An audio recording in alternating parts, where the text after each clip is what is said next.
L'exil de Chuuk dans le Pacifique Ouest, appelé autrefois Truk, était pendant la Seconde Guerre mondiale une plateforme militaire et logistique importante pour l'Empire du Japon.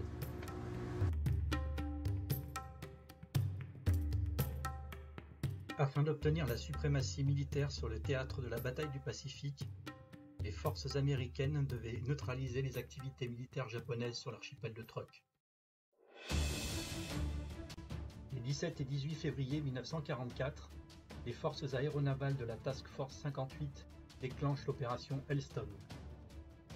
Les attaques se concentrent sur les aérodromes japonais, les infrastructures au sol et les nombreux navires en mouillage dans le lagon autour des îles. Plus de 48 navires et cargos sont coulés dans le lagon.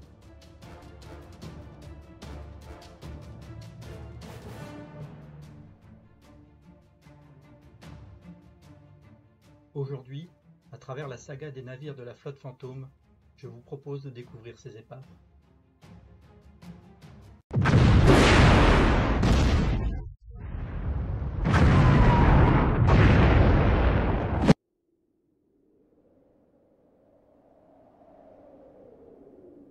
Le bombardier Mitsubishi G4M, dit Betty, était un bombardier d'attaque de type 12 au service de la marine impériale japonaise. Il était propulsé par deux moteurs radio Mitsubishi de 14 cylindres à refroidissement par air, hélice en métal à 3 pales. Il avait une envergure de 25 mètres, une longueur de 20 mètres.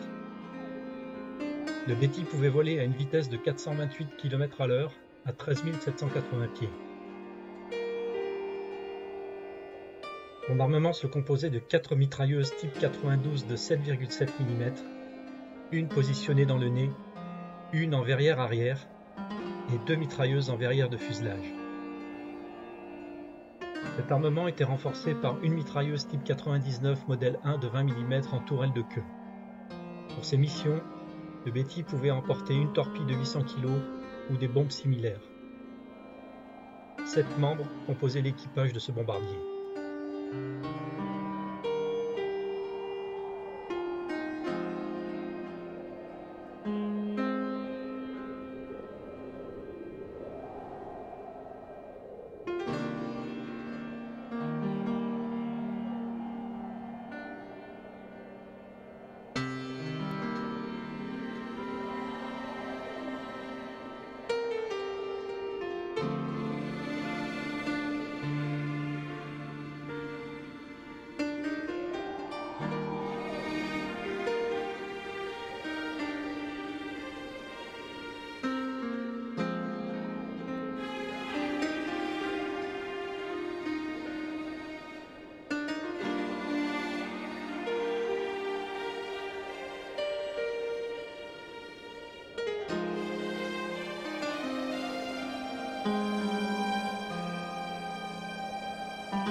Lundi 20 février 2023, 17h.